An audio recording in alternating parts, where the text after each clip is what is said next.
Welcome back. بات ہو رہی ہے نسلا ٹاور پر، اور صلاح الدین صاحب آپ کی موجودگی کا فائدہ اٹھاتے ہوئے میں یہ بھی جاننا چاہ رہا ہوں کہ یہ ابھی وہ ڈیمولیشن کا جیسے آپ کہہ رہے ہیں اس کے ریورسل کے آرڈر ایف سی سی نے شاید نہیں کیے. نسلا ٹاور کے جو افیکٹیز ہیں، یا شاید وکٹمز کا لفظ یہاں پر بہتر ہو استعمال کرنا، ان کا ابھی کیا حال ہے؟ مطلب وہ تو بیچارے بالکل ہی دربدر ہو گئے تھے.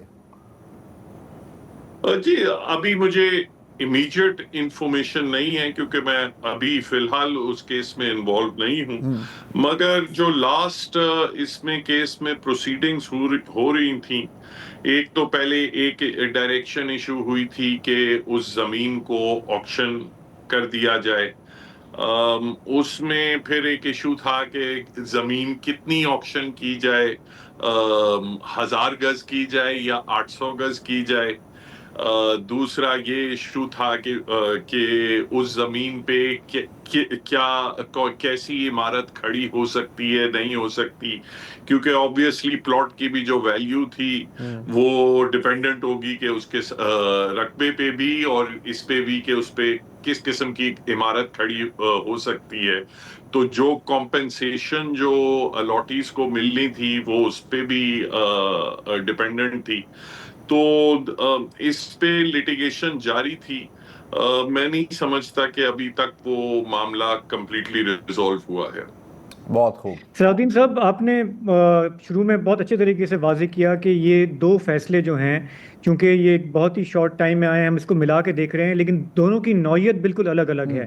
منال ریسٹورانٹ جو ہے، جیسے آپ نے بھی کہا، قاضی فائز عیسیٰ صاحب کا جو دور تھا اس میں ان کی کافی متنازع فیصلے بھی تھے. سی ڈی اے بہت پاورفل ایک پارٹی ہے، منال والے بھی خود پاورفل ایک پارٹی ہیں، اور ان کے خلاف انہوں نے ایک سٹینڈ لیا. یہ والا جو ہے نسلہ والا بھی، آپ نے کہا کہ جو جسٹس گلزار کے فیصلے تھے، کئی اور فیصلے بھی تھے جس میں نسلہ ٹاور بھی تھا. میں یہ جاننا چاہ رہا تھا کہ جسٹس گلزار کا جو شروع میں جس طرح انہوں نے ٹیک آف کیا تھا، مجھے یاد پڑتا ہے انہوں نے کہا کہ کراچی میں یہ جو بے شمار ناجائز تجاوزات ہیں، انہوں نے کہا کہ جو شادی ہال ہیں یہ بند ہوں گے. تو ان کو دیکھا گیا کہ پتہ نہیں وہ واقعی شہر کی بہتری کے لیے کام کر رہے ہیں، اور آخر میں پھر انہوں نے یہ نسلہ ٹاور بھی دیا. تو کیا یہ جو فیصلہ جو ریورس ہوا ہے، اس میں وہ والے کیسز بھی ہیں اور نسلہ ٹاور بھی شامل ہے؟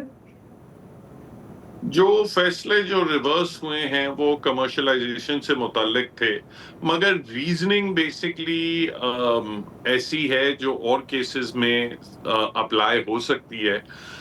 جو ریزننگ ابھی ایف سی سی نے دی ہے گلزار صاحب کے فیصلے کو ریورس کرنے کی، وہ یہ ہے کہ کورٹ کی اپنی ایک کوئی پالیسی نہیں ہونی چاہیے، اور کورٹ جو ہے وہ ڈسپیشنیٹلی جو کاغذات آئیں سامنے اس پہ ان کو فیصلہ کرنا چاہیے. سویپنگ قسم کے آرڈرز نہیں دینے چاہیے کہ یہ ساری بلڈنگیں گرا دو یا یہ. اور اگر اس قسم کا کوئی اگر اقدام لیا جا رہا ہے تو سارے فریقین کو تحمل سے سننا چاہیے.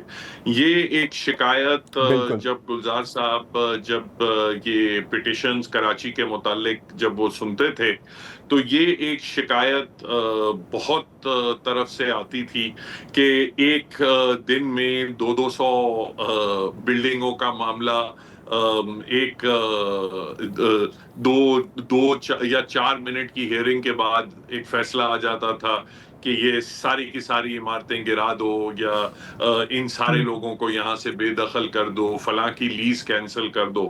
تو اس پہ ہر جگہ سے بہت شکایت ہوئی تھی. تو یہ ایک ایشو تھا جو اس وقت بھی لوگوں نے تنقید کا نشانہ بنایا تھا. یہ انفیکٹ بڑی اپنی مزیدار بات کی ہے کہ کورٹ کے یہ پہلے ایسے ایک امپریشن ملتا ہے کہ پہلے سے ہی ذہن بنا کے آئے ہیں. بادشاہ سلامت ہیں ہم سر.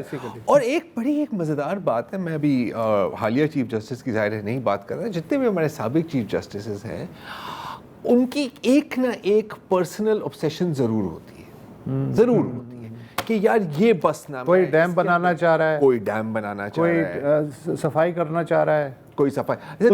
اس میں ہمیں پاپولزم کا ایلیمنٹ بہت نظر آتا ہے. بہت زیادہ سر، پاپولر، اور وہ سویپنگ فیصلے سنائے، میں قاضی ہوں، میں انصاف دوں گا. اور جو صلاح الدین بات کر رہے ہیں وہ یہی ہے کہ اس میں ڈیو ڈیلیجنس نہیں ہے، اس میں آپ صحیح طرح لاس کو نہیں دیکھتے، آپ بس فیصلے صادر کر دیتے ہیں. اور نسلا ٹاور تو ایک ہیومینیٹیرین ایشو بن گیا نا سب کے لیے، پورے شہر کے لیے، کہ کوئی انکار نہیں کر رہا کہ غلط بلڈنگیں ہوتی ہیں، لیکن آپ گرا دو آ کے راتوں رات، وہ لوگ ابھی بھی در بدر پھر رہے ہیں. حالانکہ یہ قانون موجود ہے کہ جرمانہ لے کے آپ انلیگل کو لیگل کر دیتے ہیں. بیریا ٹاؤن کا کیس آپ کے سامنے ہے، اس کے علاوہ بہت ساری کراچی میں بلڈنگ ہے جو انلیگل بن گئی فلیٹس، لیکن انہوں نے جرمانہ دیا یا کوئی بھی شیخ نکال کے انہیں لیگل کر دیا گیا. یہ بھی پروسیجر موجود ہے، نہیں پروسیجر ہے باقاعدہ. ہاں پروسیجر ہے، وہ اکارڈنگ ٹو لا کر رہے ہیں، مطلب جو بھی ہے پیسے ویسے بھر رہے ہیں اور وہ کر لیتے ہیں، اللیگل کو لیگل ہو جاتا ہے. وہ نہیں، یہ جو obsessions ہیں نا، یہ مطلب دیکھو یہ ہارملیس obsessions نہیں ہیں، ان سے بہت لوگوں کا بہت نقصان ہوتا ہے. آپ تو بیٹھے ہوئے ہیں، آپ کے ہاتھ میں ہتھوڑا ہے، ٹھیک ہے، اور آپ کہہ رہے ہیں کہ یار ہر ایک چیز کیل ہے میرے سامنے، ٹھک ٹھک ٹھک، رائٹ. پوائنٹ از کہ یس پاپولیزم، یس کہ ہم نے ہیڈ لائنز میں آنا ہے. جیسے ثاقب نثار صاحب نے تو ایک روٹین بنا لی تھی نا کہ جہاں سے بھی وہ گھر سے نکلتے تھے 20 کیمرے ان کے پیچھے تھے. ہاں یہاں چھاپا لگا رہے ہیں، اس کا موبائل اٹھا کے پھینک دو، یہ گھس جاؤ.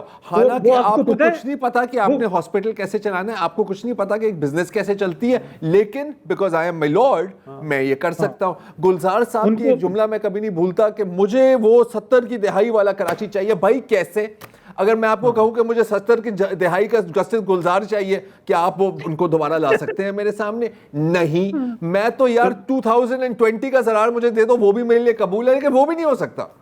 اچھا صلاح الدین سے پھر آخری ایک سوال، سوری کہ اب جو ہم جو فیصلے دیکھ رہے ہیں اور جس طرح کے ریورسلز دیکھ رہے ہیں، تو ایک زبردست ہم آہنگی نظر آ رہی ہے عدلیہ کی اور سرکار کی.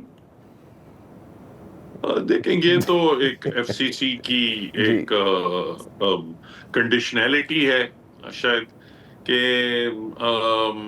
جو ماضی میں کبھی نظر آتا تھا کہ سرکار اور عدلیہ میں آپس میں کوئی تنازع ہے، تو وہ تنازع تو اب دور دور تک نہیں نظر آتا. چلے ٹھیک ہے، تو چلے ایٹ لیسٹ چیزیں اسموتھ ہیں. ہاں نہیں، اور سب کو متحد ہو کے ایک آواز میں کرنا چاہیے.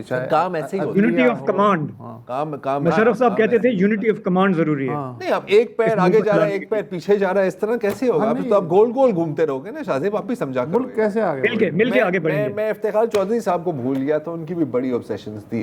عتیقہ اودھو، پرانی باتیں مت ڈیک، پرانی باتیں مت، پرانی باتیں تو کر سکتے نہیں. اب آج سے ہم سب ایک. جانے دو، چلے ٹھیک جانے دو. ہے، اجازت دیجیے، خدا حافظ.